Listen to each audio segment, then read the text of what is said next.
Welcome back, everybody, to another edition of the Fatboyz Dynasty Podcast, coming at you live on the YouTube channel presented by the Fantasyholics Podcast Network. I'm Bo. That's Brant. Big news in the NFL world today, Brant. You want to talk a little bit about that? Yeah, it came out. Stephon Diggs. We knew he was a little disgruntled there in Buffalo. Got traded down to the Houston Texans. It was quite a crazy turn of events to see that. It had been real quiet in the NFL world.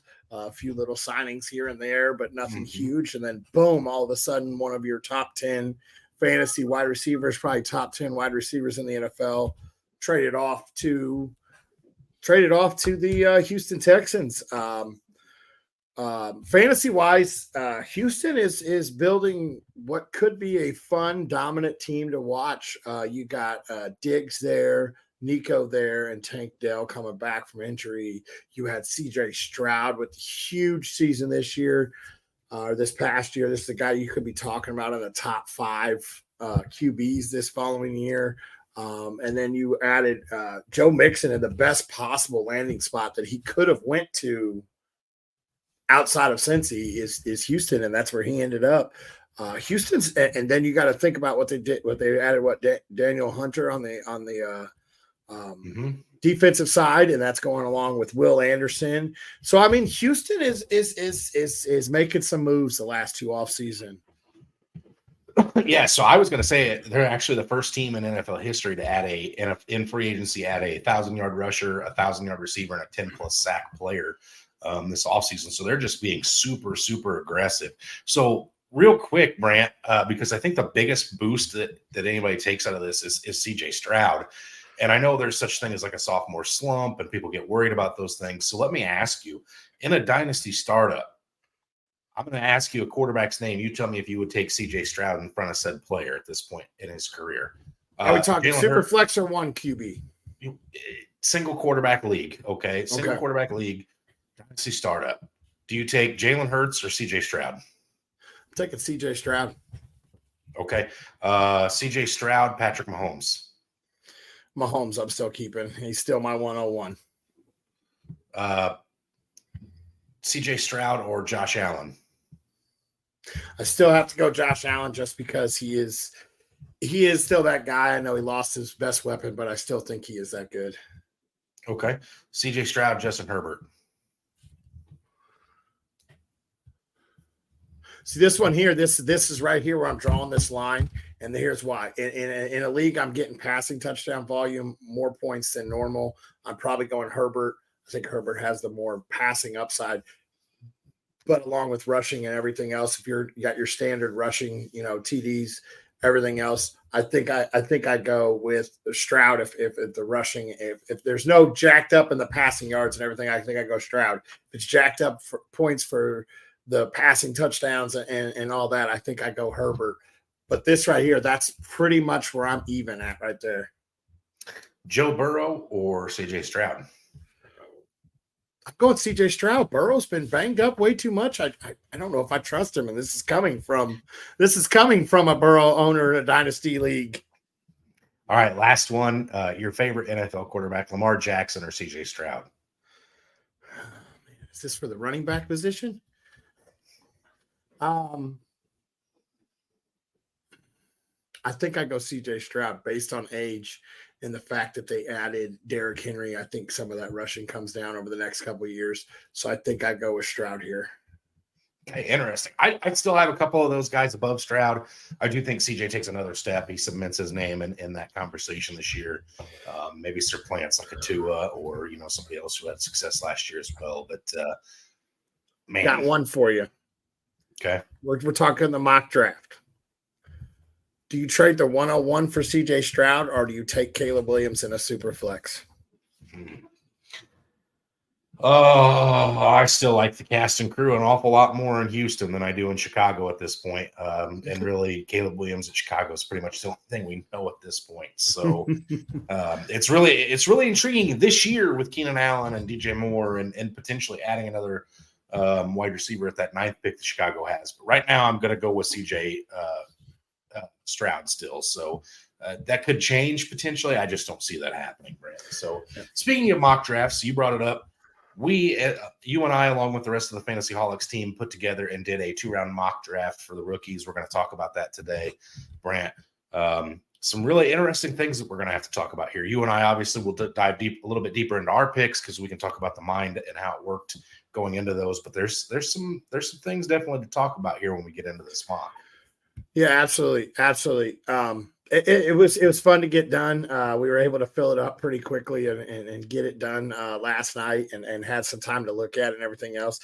And there's a few shocks in there, and then we'll follow it up by some names that we can see creeping into the top 2 rounds. So we'll discuss, some names we don't see there. We'll see some names that we may see there. Excuse me. Yep. All right, Brant, you ready to get into today's episode? Absolutely. Let's get our bibs on and let's eat.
All right, Brant. So let's get ahead and get into this. I know everybody's like extremely diving deep into these mock drafts right now. I've done a few for some of my dynasty leagues that I care more about than others, just because you kind of want to see where people are going to lay and where people are going to land. I know, everybody who plays fantasy football knows these rankings change pretty significantly after the NFL draft happens, but there is a talent hierarchy, if you will, that is happening right now. There's the combine news to go off of, and then obviously the team meetings. Basically, the only thing we really know at this point is that Caleb Williams is going to be a Chicago Bear, I would assume. The rest of it's kind of open up in the air. We'll see what happens. But nonetheless, Brant, it should be a pretty intriguing NFL draft. Be interesting to see how this mock draft we're getting ready to talk about stacks up in a couple weeks. But as far as the mock draft goes, it is a 2-round super flex 10-team rookie mock, Brant. Yeah, it's PPR. And don't forget, guys, we'll be live on day 1 of the draft. The Fatboyz will be live with some special guests from some of the other fantasy holics.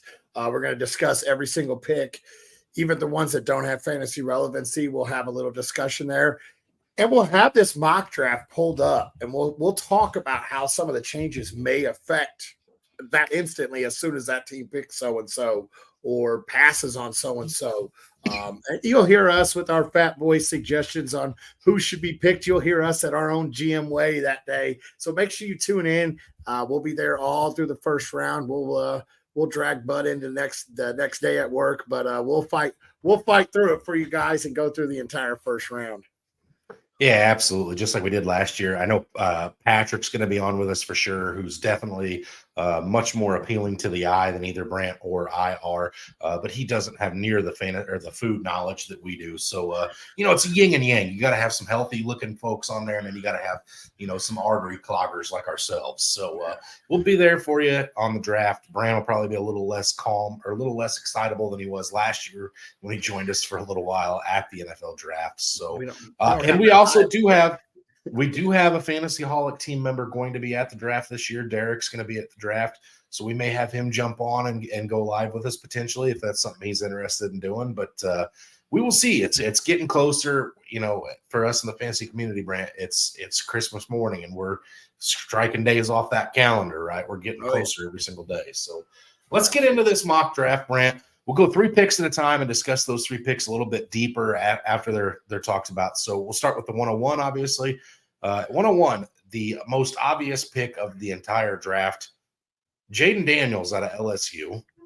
This 102, Caleb Williams, USC, and then you had the 3rd overall pick, Brent. You took Marvin Harrison Jr. out of Ohio State.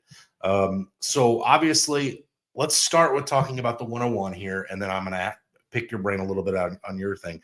Jaden Daniels over Caleb Williams. I don't necessarily hate it. Again, Caleb Williams may have some off the field stuff. We saw him crying to his mom's his mom's arms after a loss. We saw that USC team rally in a bowl game behind a quarterback that threw 6 touchdown passes, screaming, chanting, "We finally have a real quarterback." Maybe there's some offseason stuff. Maybe Caleb Williams is actually a decent kid. I don't know. I've never had the chance to talk to him personally, obviously. Didn't participate at the combines, not leaking his medicals. There's plenty of reasons why maybe Chicago gets cold feet and passes. Or maybe you just don't love the Chicago fit. What do you make of Jaden Daniels going in front of Caleb Williams? So I'm going to put out in our group chat afterwards. He came out and he vouched why he did this, and I 100% agree with his thing. And I want to make sure we give a shout out. He said that the supporting cast there in Washington, where Jaden Daniels is projected to go, is probably better overall than where Caleb Williams is. Plus, you got the rushing upside there, which is a lot higher than Jaden Daniels, with Jaden Daniels and Caleb Williams. So when it comes to fantasy wise, I could definitely see this. Jaden Daniels has a huge arm. He's got the rushing upside, and I definitely could vouch for this. I do like this pick. I think it's really preference on who do you think, which new coaching, I guess that. Which coaching staff can build around this quarterback quicker and get him to the next level quicker? That's where you have to go when it comes to these two. So here's my thing on that is, if you think back just a few years ago to the Trevor Lawrence, Trey Lance, Mac Jones, Justin Fields draft, right? If you were in a super flex draft and Trevor Lawrence was not the first pick taken in that draft, I'm sure it raised a lot of eyebrows. Trevor Lawrence was the talent in that class. Everybody was saying, hey, Trevor Lawrence is that guy, right? So had somebody have taken Mac Jones. Now, in hindsight, Trevor Lawrence hasn't been great, but he's the only quarterback in that class worth a damn at this point. So, again, not saying I think Jaden Daniels is a Zach Wilson or Trey Lance. I'm just simply saying I just think the generational talent, which I know that's thrown around a lot lately, which you and I have talked about recently, is Caleb Williams. He's got to get drafted 101. I think if you're in a super flex league, you can't really afford to get cute. If you're that undecided about which player to take, Caleb Williams is the only answer in the super flex for me, Brant. And if you don't think that's the right answer and you own the 101, auction that pick off and get yourself a king's ransom. Let somebody else get Caleb Williams, drop back a few spots, and then take whatever quarterback you may like. Because I like plenty of the quarterbacks in this draft. I just don't love them as much as I think Caleb Williams is going to be. I think Caleb Williams has got a chance to be good long-term as well as early. When you send him into the NFL right off the jump with, Cole Kmet, Keenan Allen, and DJ Moore, he's walking into a pretty darn good receiving core. So I think Caleb Williams has a chance to put up rookie numbers right off the bat. My concern with Jaden Daniels, small frame, some of the hits he took. How long does that last in the NFL when you got guys like, just the NFL defensive linemen in general, like Jalen Carter, I don't know. Anyway, Brant, you had the 103, Marvin Harrison, first non-quarterback off the board. Walk us through that pick. So I took this. I know the talk is Malik Neighbors maybe, pass him with the best the best wide receiver in this class. I went Marvin Harrison, and here's why. It has a lot to do with what he has around him. I don't know what team he's going to be at. There's all sorts of things up in the air. I have no idea. What's around him? His dad played 13 professional years. I don't think he missed more than maybe 2 or 3 games a year. So he knows his dad is there to help him stay healthy, to get him through the workouts. He's got great community around him with his family and everything else. This kid has played some of the best ball there at Ohio State. I think I don't want to throw this out because, like you said, we've been talking about this generational talent being thrown out. I believe that Marvin Harrison Jr. is the best wide receiver in this class. I think he has the overall all-around skills. He has the great supporting cast. Now, could I see, landing spot differ and change this a little bit? Maybe. But as of right now, I believe Marvin Harrison, watching the film that I have, is the best wide receiver in this class. Okay. Yeah, you can throw out generational talent with him as well, Brant. Caleb Williams and Brock Bowers have been being talked about for the last couple of years as, hey, these guys are coming up. They're generational talents. And they're not all at the same position. So it's fine. I think the one position we don't have a generational talent at this point is running back in this class. Because had that last generational talent is thrown around real loosely now, and it doesn't necessarily mean what it used to. So I think it's fitting here. So, all right. Speaking of the aforementioned Malik Neighbors, he did go at 104. The 105 was my pick. I took Drake May out of UNC, and then at 106 was the other generational talent, the tight end Brock Bowers out of Georgia. So let's talk about these three picks first. So obviously we'll skip the Drake May pick for just a second. The 104 Malik Neighbors makes a lot of sense to me. Obviously he's going to fall right after Marvin Harrison, probably in most mock drafts and most actual rookie drafts. Makes sense. I get it. Don't have a whole lot to say there. The only difference again is if this guy ends up going, if the Buffalo Bills trade up and select him early, and he goes to the Bills and Marvin Harrison goes to the Cardinals. I don't know, the Cardinals, then maybe you make the argument that Malik Neighbors is better. Maybe. Brock Bowers at 106. Again, if he happens to go to any of the two teams that he's been listed with in connection with the Chargers or the Cincinnati Bengals, again, I think he skyrockets as well at that point, Brant. So I've got no problems with either Neighbors or Bowers in the spots they're at now. I think both of those could jockey a little bit, which we had to do. You have a question here. Jumbo does ask if Marvin Harrison Jr. lands for Arizona, Neighbors lands in LA, which do you take? I assume that's the Chargers. Again, that's one of those spots. Like if you put Neighbors where he's going to walk into the season as a one, whether it be Buffalo, LA, where he's got a very competent quarterback with him. Not that I dislike Kyler Murray as a fantasy quarterback, but that does vault Neighbors. It's close enough for me that it vaults Neighbors over him in my mind. Yeah, absolutely. Especially that you get me a number one wide receiver with Justin Herbert, and you're starting to talk about him jumping Marvin Harrison. There's two wide receivers in this class that could have the potential to do that. We'll talk about the other one here shortly. So again, back to the 105, Drake May out of UNC. I did take him here again, super flex. It was one of those things for me is there was another name that, again, like you just mentioned, there's a wide receiver I really wanted to take here, but I just couldn't see myself letting Drake May slide much further in a super flex. I do think Drake May has some of the most raw talent in this class, could be the more traditional NFL long-term career starter. I don't think he's got he's not going to be a generational Patrick Mahomes. He's not going to be, anything like that, but he could be a Justin Herbert type where he gets drafted a little bit later, or not a little bit later, but not the first quarterback off the board, but ends up being a household name in a few years that people want to own in fantasy communities. So there we go.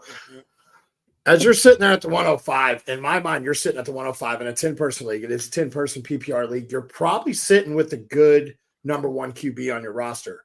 And you just hit the nail on the head. Drake May could be your QB2 for a long term. So I absolutely do love this pick at the 105. 104, 105, 106 area for Drake May is absolutely phenomenal, especially if you have that. Let's say Justin Herbert got hurt. You have Herbert coming back. Let's add Drake May. We know we have two guys that are going to throw for 250 yards probably every single week. Sure. Yep. All right, we're gonna finish out the last four picks of the first round here. 107, Rome Odunze from Washington. Number 108, Brian Thomas out of LSU. 109, Xavier Worthy out of Texas. And then all the way down at the 110 is where we see J.J. McCarthy come off the board. Surprises, concerns here, Brant? Rome is one of the guys that I could see jumping into the 105, 106 area.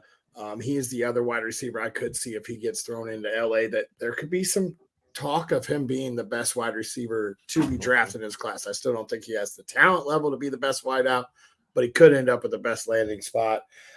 Brian Thomas, I don't know a whole lot about. I've watched little film on him. I've read a little bit about him. The one issue I have is the 109.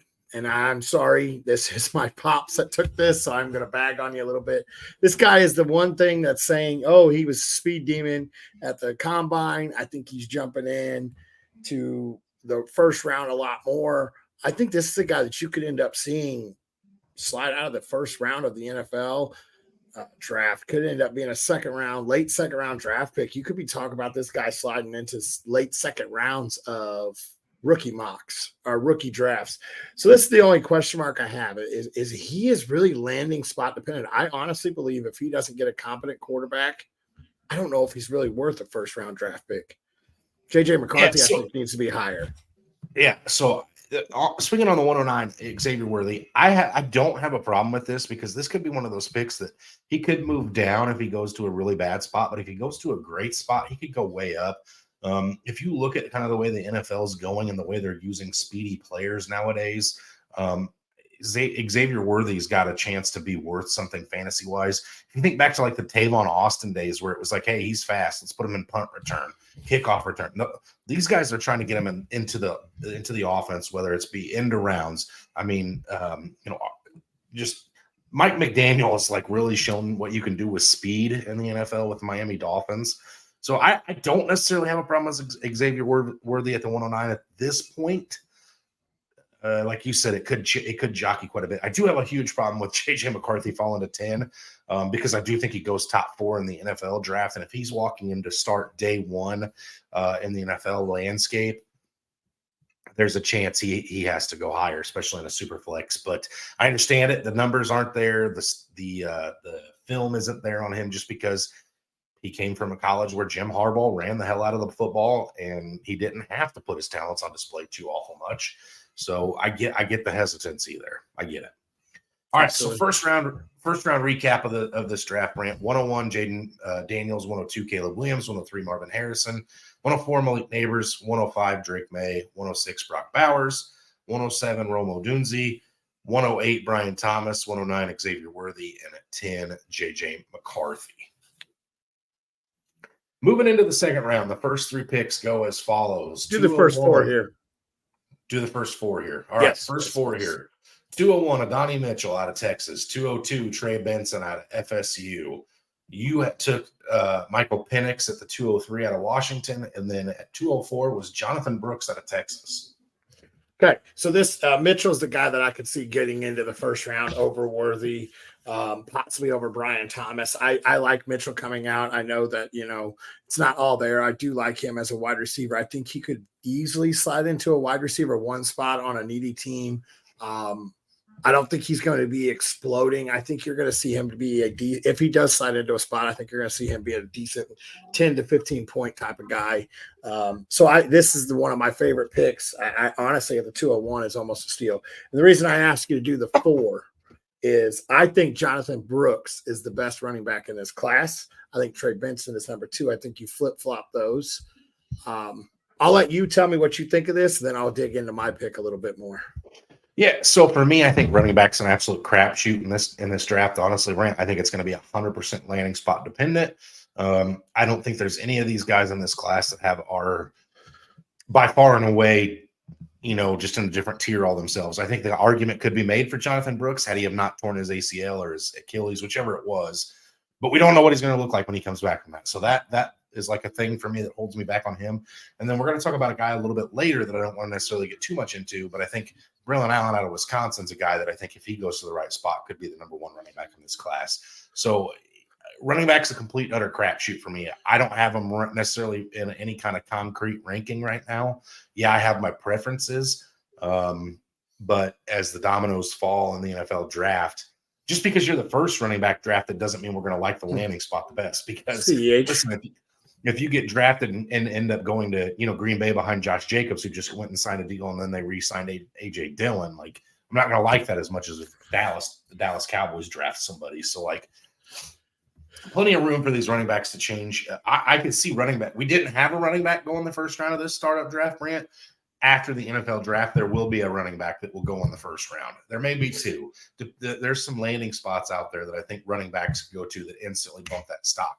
The Chargers have the spot open right now. The Raiders still do. Zamir White really isn't all that proven. And then obviously if a running back signs with the Dallas Cowboys, instant bump into the top 10, I would say. So it'll be interesting to see how that shakes out. I think that will be a difference maker. So let's talk about the 203 with Michael Penix. Tell me where your head was at when you took Michael Penix off the board here. This guy, I think, is going to be a huge arm guy. He's going to be able to push the ball down the field. You're not going to get the Konami code. You're not going to get the rushing upside with him. He's smart enough to get out of the pocket when needed.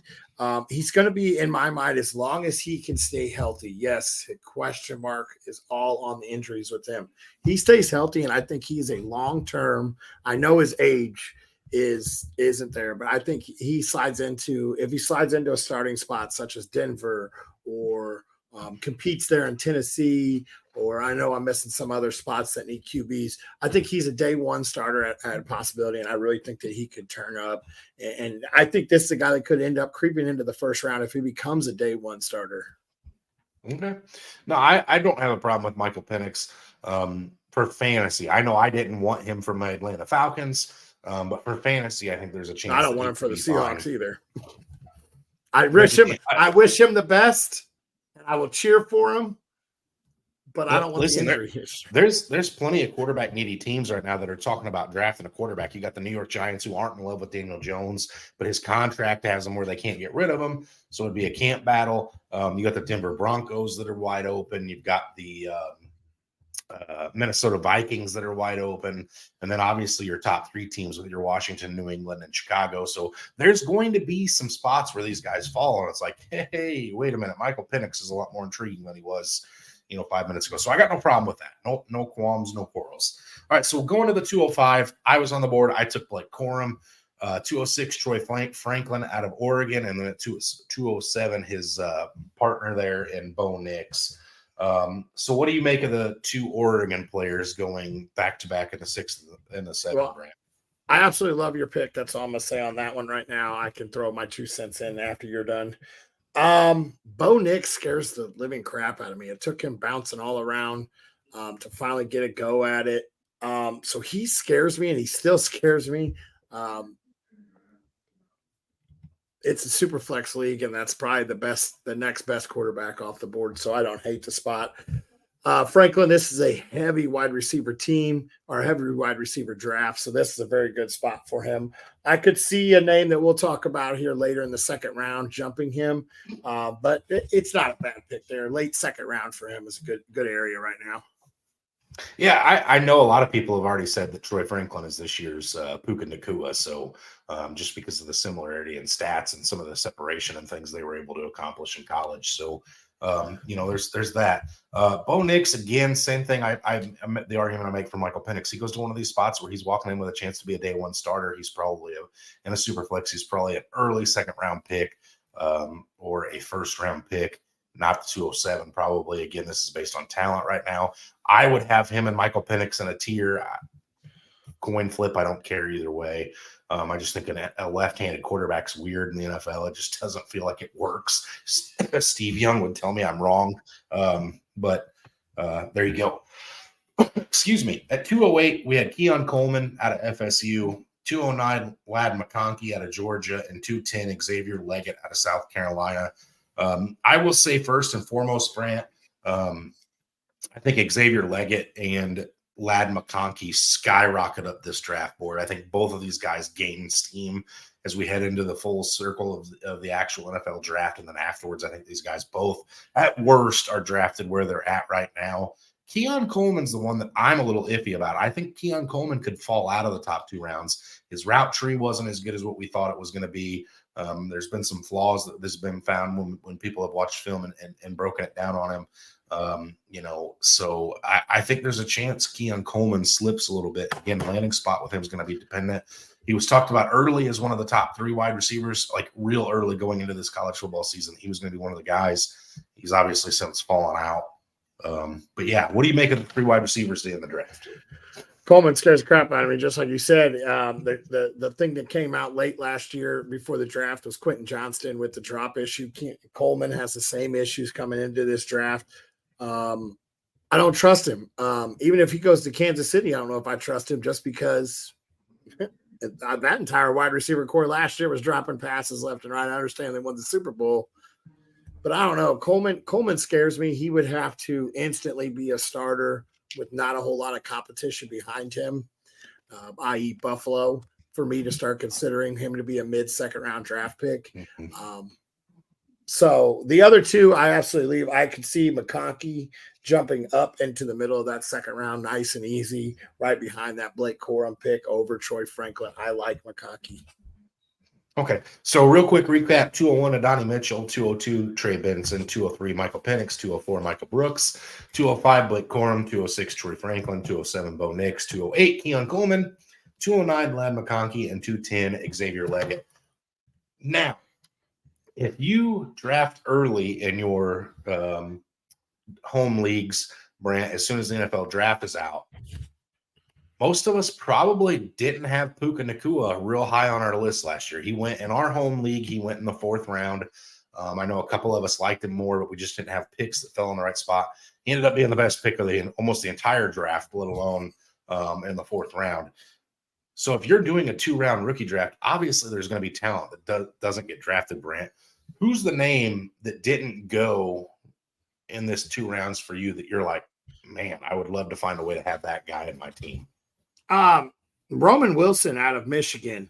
He ran a 4.39 40. He's 5'11", 185 pounds. He had 48 receptions, 789 yards, 12 touchdowns, and 16.4 yards per catch.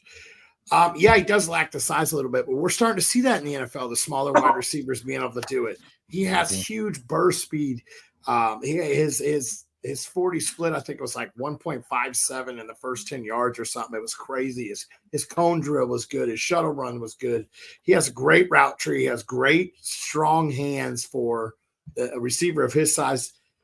I really feel like if he goes to a spot where he is going to be the slot guy, I think this is a guy that you're going to be talking about just filling the voids in the middle of the defense and finding the gaps in the zone. And he's going to be a 5 to 7 catch per game guy that you could possibly see, such as a Hunter Renfrow or Julian Edelman-esque type wide receiver.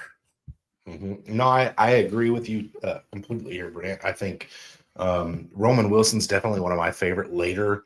When I say later round wide receivers, he's not going to go in the 1st round of the actual NFL draft. He will go 2nd or 3rd round. But he's absolutely one of my favorite wide receivers that goes late. I think he's going to be a bona fide stud.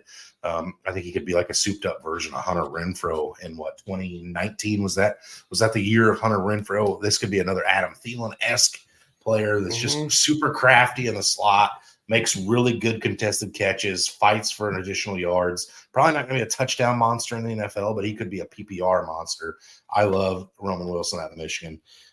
I did go with another running back here, Brant, because I did it low-hanging fruit. It's too easy because any of these running backs go to the right spot. They're going to be superstars. I took Jalen Wright out of the University of Tennessee. He ran a 4.38 40, so a little bit faster even than Roman Wilson at the wide receiver position. This is a guy that played for the University of Tennessee. He had 137 carries last year. Excuse me. 1,013 yards in the SEC, but only 4 touchdowns, which I think is really one of those things that's holding him back a little bit. He did show that he was versatile in the pass catching game, 22 receptions for 141 yards. Again, if you're only getting 4 touchdowns, that's going to hold people back a little bit. But we know Joe Melton and the Tennessee Volunteers were like a aired out, ball down the field, explosive play kind of team, so he wasn't probably getting a whole lot of looks around the goal line. It is disconcerting to only see 4, but I think this is a running back again that if he's the one that is drafted by the Dallas Cowboys, Brant, not only does he go from undrafted in this mock draft, but he ends up being a 1st-round pick in actual rookie drafts. So there's plenty of talent out there if you do your research past the first 10 names on the board. We may even do a little special episode at some point talking about some later round guys that we like in the NFL draft that could be this year's Puka Nacua, if you will. Absolutely. And don't forget about Spencer Rattler. I'm just throwing 2 names out there, Spencer Rattler and Joe Melton. Those guys could be guys that you're talking about. Okay, so they're sitting behind a veteran. They're sitting behind a Kirk Cousins. They're sitting behind, a Derek Carr. I wonder what they're sitting up there in Seattle waiting for Geno to pass the torch to either Sam Howell or this guy. These are guys that you could steal. Those 2 guys right there are going to be steals late in drafts. And I think one of those 2 is going to blow the top off of his ADP. Eventually, you may have to wait on them. Those are the guys that you sit on your taxis. But yeah, I do like that idea of possibly getting in and talking about some late round flyers. Absolutely, and we will do that at some point. I think the next thing we're going to come out with, Brant, is a buy sell episode. Some guys we want to target prior to the draft, some guys that we're like, hey, this is going to change bad. Let's see if we can capitalize on some value before the draft starts. So that's probably what we're coming out with next. I think that pretty well sums it up for today, Brant.